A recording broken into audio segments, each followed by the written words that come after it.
So what we're working on is specifically on using parachutes for flight over people to make them safe, which is where it's headed. They're not going to let you fly a drone over people without some kind of safety system. It isn't going to happen.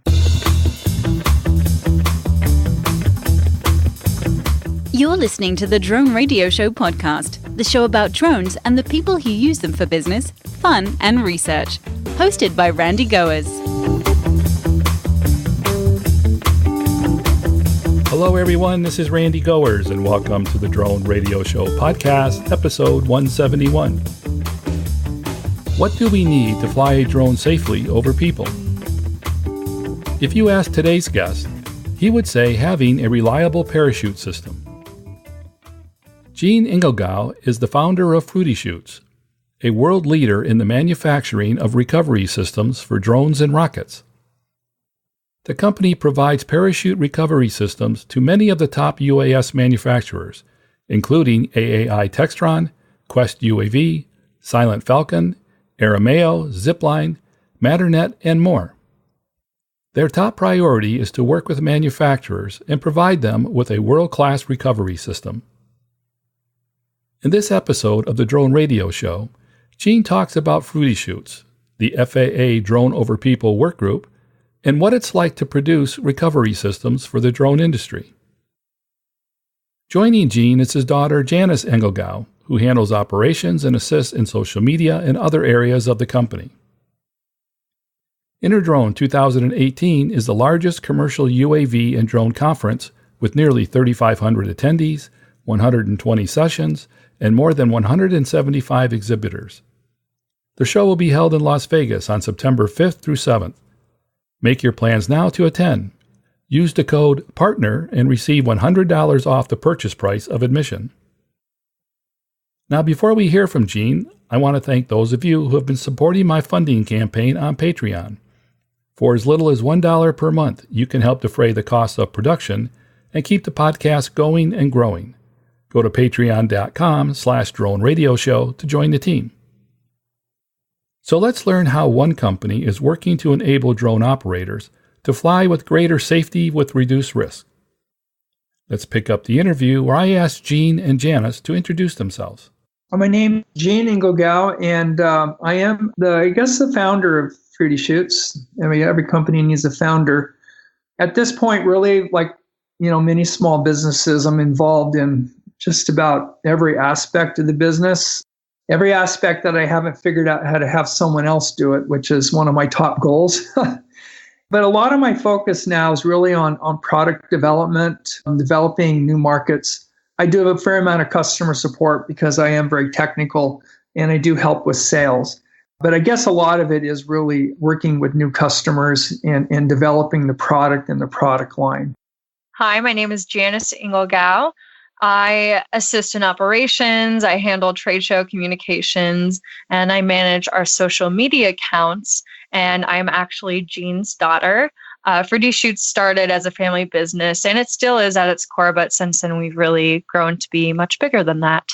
So in a nutshell, what is Fruity Chutes? Fruity Chutes was founded in 2007 to serve as a parachute recovery manufacturer for rocketry. And in 2009, we moved more into drones, and since then, it's become the biggest part of our market. We manufacture parachute recovery systems, which includes parachutes, launchers, sewn goods like shock cords, harnesses, deployment bags. We also manufacture accessories like automatic trigger systems, CO2 ejection systems, and other accessories needed for that. We still serve the rocketry community as well as create systems for other special projects, but the largest portion of our sales is professional and enterprise drone companies. We like to think of parachutes for drones as being similar to how the automotive industry has airbags and seatbelts as their safety system. Now, when I was a kid, I was into model rockets, and the company that I usually bought my stuff from was called the Estes Company. Is that the kind of market that you're involved? Yes. In fact, everyone doing high-power rocketry, which I'm involved with, started with Estes rockets. It's funny. Everyone relearns and finds this hobby sort of enticing. But it's similar, but the rockets are much bigger, very, very big motors. I have friends that have flown. One friend recently flew a rocket, a two-stage, to 218,000 feet, 40 miles up. So it's pretty serious, a lot of serious technology, and because rockets need parachutes, and that's how we started. I'm still actively involved in that. How and when did you start transitioning into the drone market? In 2009, we started getting inquiries from mostly military research projects, including drones, and some universities that were looking into it. So we started to develop systems to be able to accommodate that. And then it just started to pick up and grow from there. And I feel like it was around like 2012, maybe, that was really when drones were the biggest part of our market. How do the delivery systems for rockets and drones compare? There's a fair amount of overlap between drones and rockets, because the fundamental technology is the same.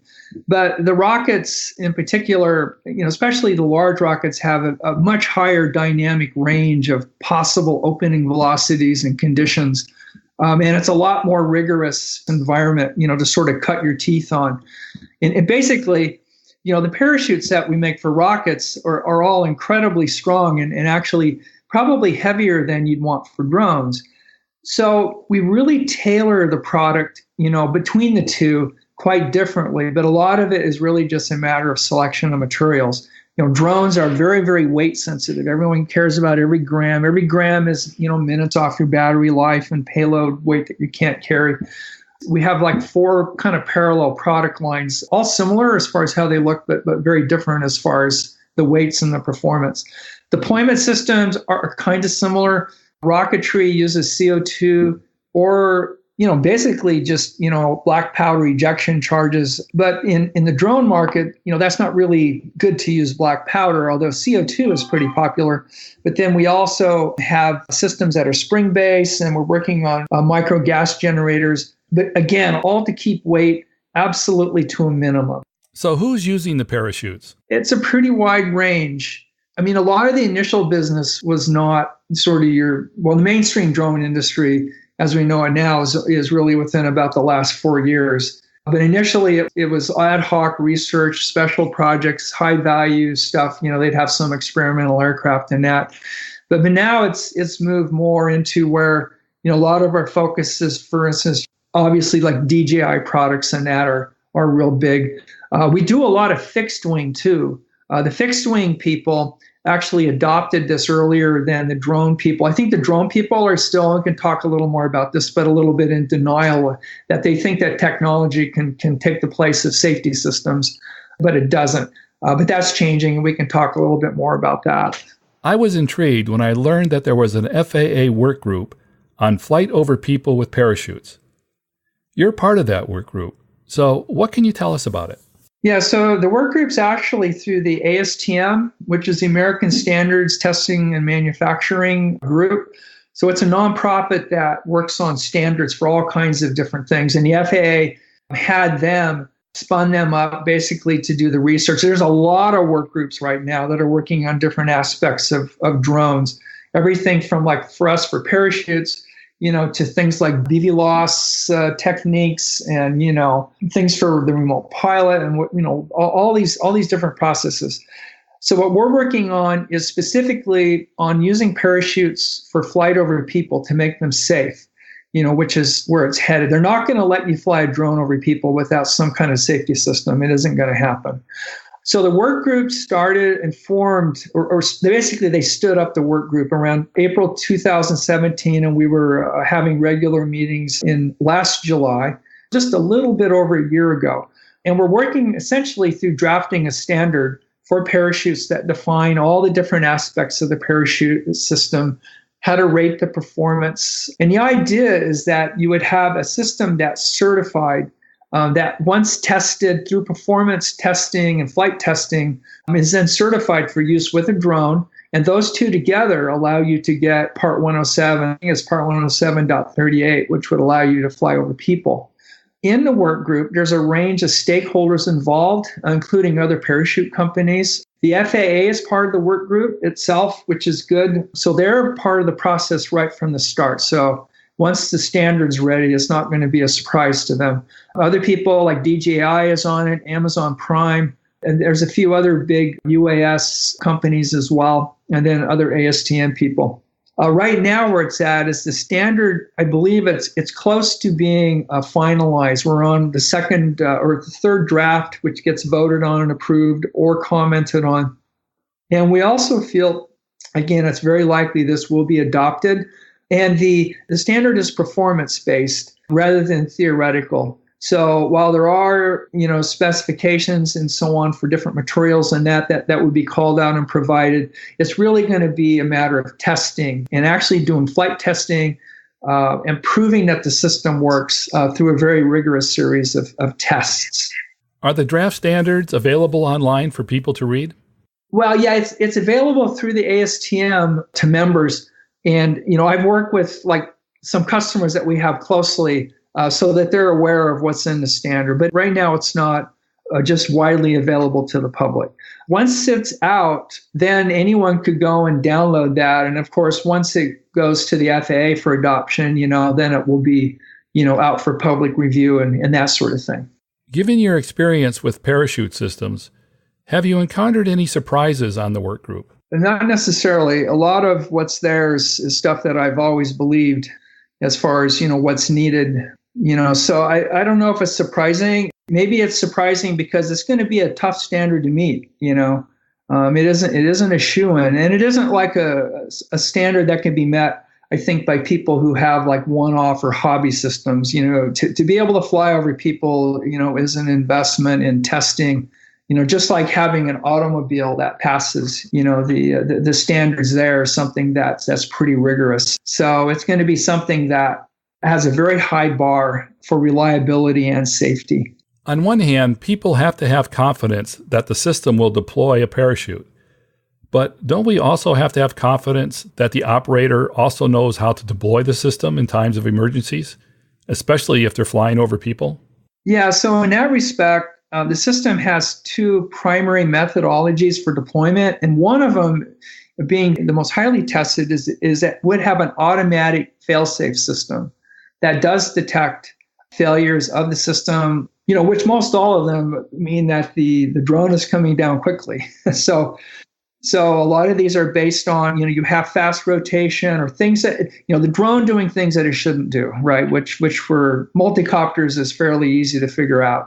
And these will automatically deploy the parachute. And then these do have the advantage that they pretty much can react faster than any pilot can. But secondarily, a pilot in command can also eject the parachute. For instance, if you have a flyaway or, if you lose control, the system is designed to work on its own and be able to autonomously on its own be able to deploy the parachute. So the idea is it is a separate on its own system designed to work truly as a backup. Like if you're in an auto accident, your airbag still works. It's designed so that it's able to be a reliable resource you can count on in the event of just most any kind of failure. Is there a minimum height below which the parachute won't fully deploy? Yeah, so parachutes in general, it's a physical device. You can't fly 15 feet off the ground and have the parachute work. It needs to be above a certain height. For small systems like a Mavic Pro with a little parachute, you still need to probably be about 60 feet up for that to work. And as the systems get larger and the parachutes get larger, then that height increases. And Aspire 1 or Aspire 2 maybe about 95, 100, 110 feet. There isn't like a fixed height you need for a parachute. It's more of a range of, you can say that below a height, the guaranteed won't open in time. It isn't a matter of the parachute ejecting, it's that you do need distance for it to inflate and open. So you can think of it as sort of a range of probabilities. There's a point at which your probability of success is probably zero. And then there's a point where you're transitioning into probability of success begins to increase. And then there's a point at which above being higher doesn't really change that. So there's a band in there where your operational, deployment sort of falls into this sort of a range of not working to working. And that's actually kind of a tight range. It's about, Based on like a safe operating height, let's say if it was 120 feet, you got about 40 feet in there where you have sort of this area where you're transitioning from very high probability to very low probability, if that makes sense. Fruity Chutes seems to be well positioned to serve the industry, but what do you see as some of the key issues for the company as the drone industry expands? Some of the biggest issues still is that, not trying to knock the industry, but a lot of the big manufacturers are really oblivious to the idea that they even need a system like this. I know there was, I don't want to name names, but some of the big companies that are working on delivery feel that they don't need a parachute at all. The FAA doesn't feel that way. So I think there's a bit of denial. And it's interesting is that, the big players have the denial. The small, agile people, like companies that we work with, like Zipline and Matternet, that are actually doing drone delivery, they get it. So the more agile, more innovative companies, they're actually working and embracing this. But some of the big companies still, I don't know that they really take this that serious yet.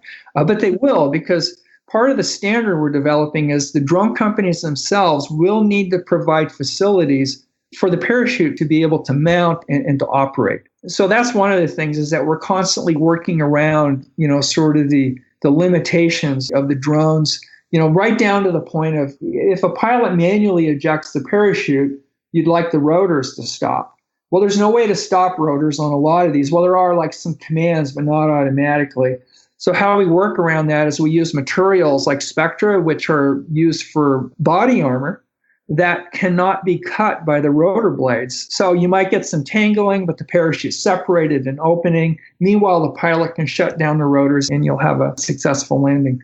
I think some of it is the industry itself kind of needs to get with it and start thinking more seriously about how do you incorporate safety into your system, instead of feeling like your technology is so good that nothing could go wrong with it. A lot of the issues with failures in the drones aren't necessarily the technology itself, but it's the users, make mistakes. So they don't charge batteries correctly, or there's some other issue. They fly with dead batteries, but they don't know it. Or they fly too long, or they fly too high and too far, and they can't get back. So user error is really a big part of what's going on, I think, with that. And, that's why you need a safety system, for these things. And I may be stating the obvious, but it seems that the need for improved safety presents a big opportunity for parachutes. It does. Oh, absolutely. And the opportunity, that we have for the U.S., obviously, the ASTM standard finally being adopted by the FAA, and then finally a rule set on that is obviously a big opportunity, for us and people that are working on this stuff. But an ongoing opportunity is that Europe, South America, and many other countries they've already mandated parachutes and are issuing, waivers for flight over people now. They're a big part of our business is the international market. In most respects, the U.S., in this respect, I think is lagging, in this respect, just like a lot of things regarding the FAA and where they're at, with their process and accommodation of this technology is somewhat far behind. One other program, though, that we're involved with that you probably know about is this FAA Integration Pilot Program. You've heard of that, right? Mm-hmm. Yes. So we're working on the team in Oklahoma. And it's interesting, most of our customers, the delivery customers that we have, they're on different teams too, working on delivery.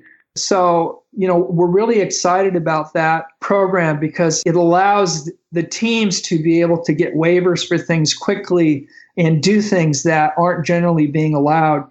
And for us, we're on the team because, one of the obvious benefits is if you're going to fly BVLOS and fly over people and property, doing the types of things that eventually they want to do with drones, you do need to think about safety. And so, that's where we come into play. And we hope to learn a lot about how our systems work in these as close to real life scenarios as possible. And maybe not real life, but scenarios now as opposed to like 5 years from now, and learn how this works. Because all this is going to come to be, it's just getting there sooner as opposed to later. Are there a lot of companies making parachutes for drones? There are, I believe, less than 10 different parachute recovery manufacturers for unmanned air systems.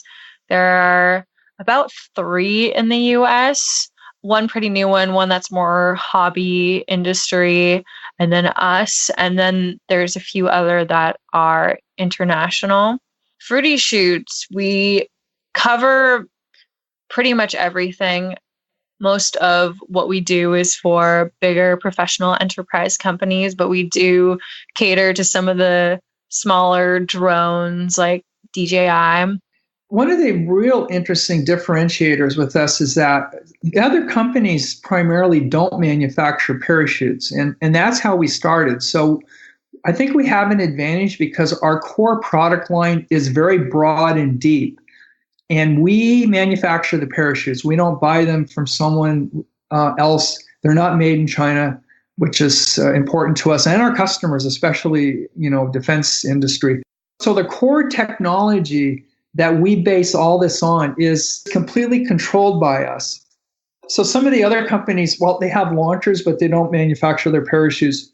But I think because of that and because where we came from, I think that we get it. We know that one size doesn't fit all. So we have a lot of sizes and a lot of different, rigging styles and weight classes for a lot of different applications. So our footprint is big and it's broad as far as handling a lot of different opportunities.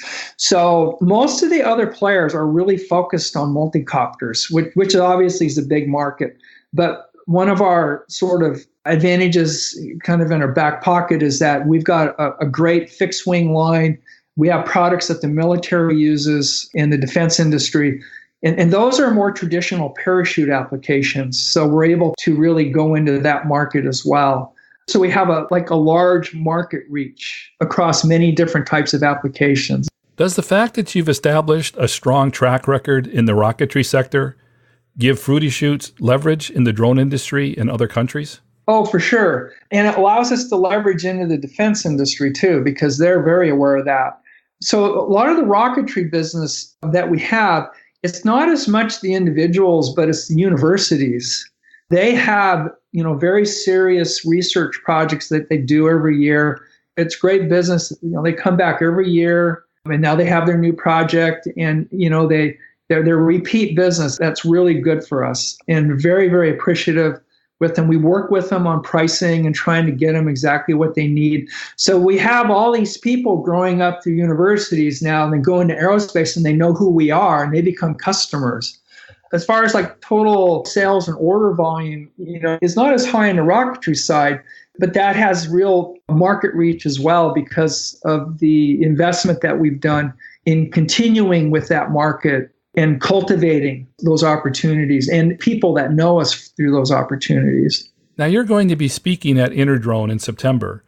What will your session be about? The title of Jean's talk is a preview of proposed Part 107 flight over people, parachute recovery system requirements. So the talk will give a preview of what the current ASTM standard is and how it looks like it's going to work.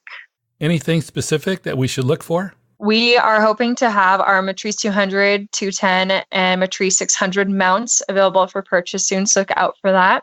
If you want to catch Jean's talk at Interdrone, it'll be on Friday the 7th from 3 to 4.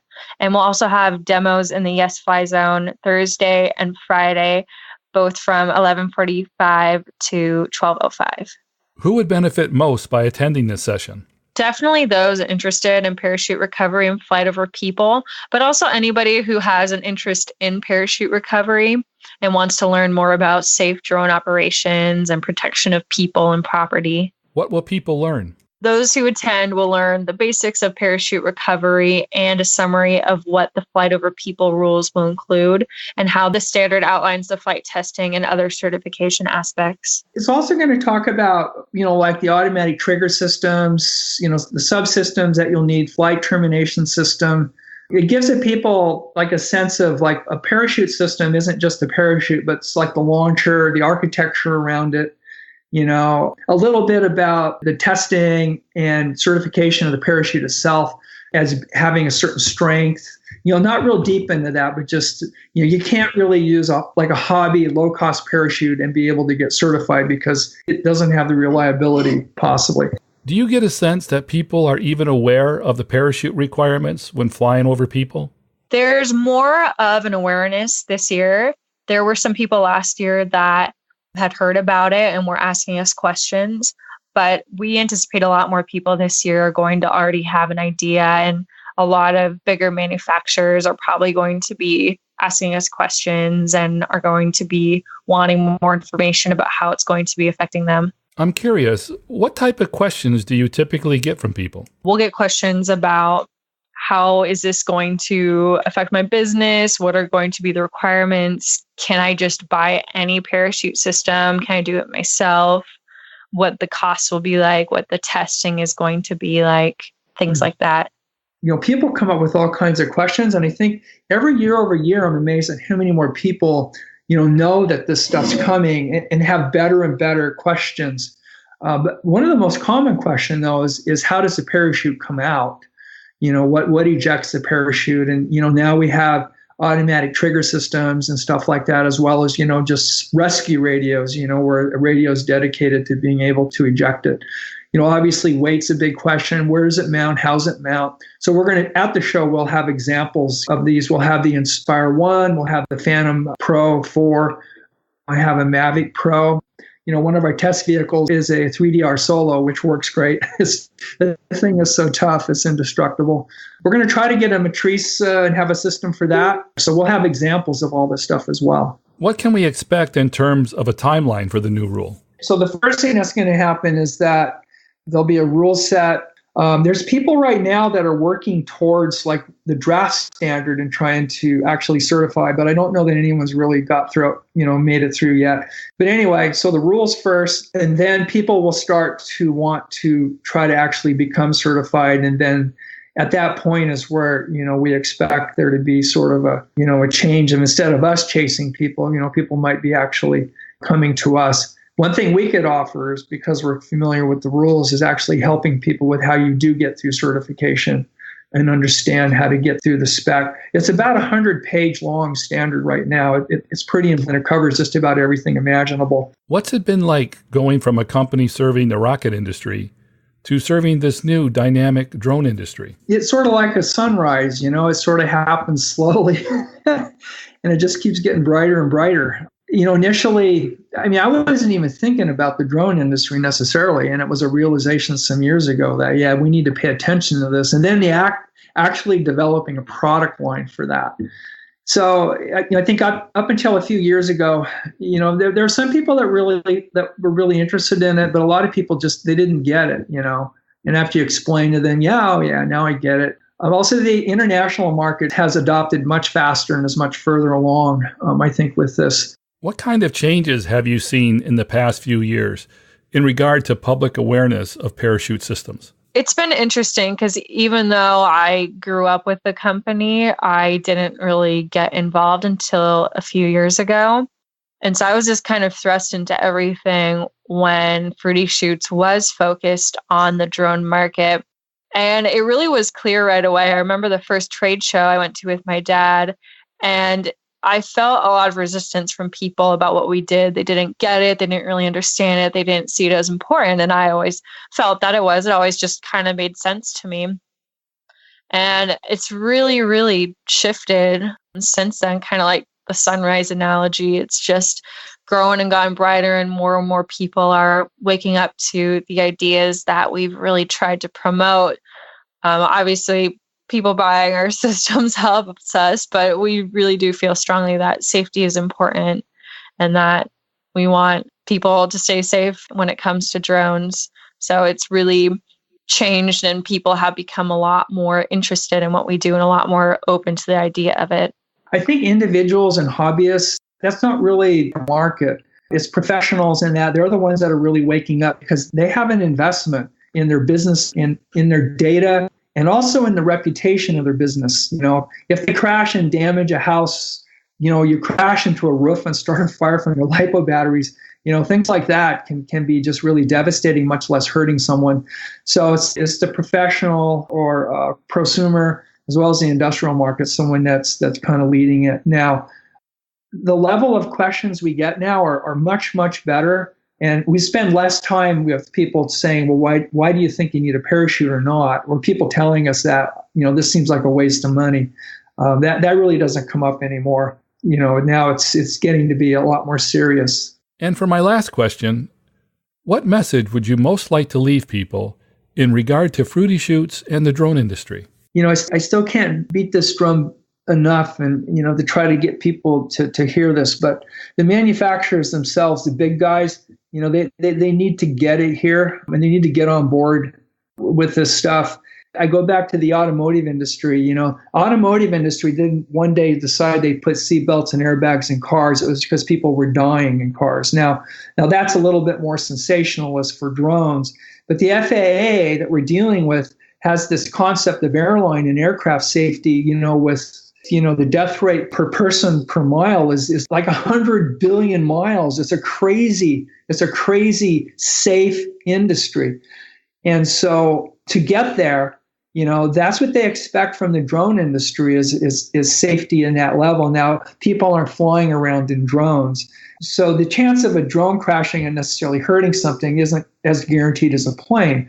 But to hit the safety levels that are going to be required take more than just simple technology. It's going to take, systems like the automotive industry was forced to adopt airbags and seatbelts and other safety systems. That's kind of where we're at and like where we see that we fit.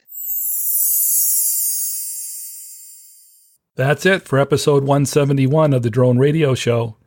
I hope you enjoyed hearing from Gene and Janice Engelgau of Fruity Chutes and learning how the company is making the sky safer with their recovery systems. I want to thank Gene and Janice for taking the time to speak with me. If you want to learn more about Fruity Chutes or want to connect with Gene or Janice, check out the webpage at fruitychutes.com. If you like the Drone Radio Show, please consider supporting the podcast with a small donation. The content is always free, but for as little as $1 per month, you can help defray the cost of production. To donate, go to patreon.com/Drone Radio Show. And thanks for listening. Your support means a lot to me, and I hope you'll listen to more episodes of the Drone Radio Show podcast to hear how others are using drones for business, fun, and research. For the Drone Radio Show, I'm Randy Gord.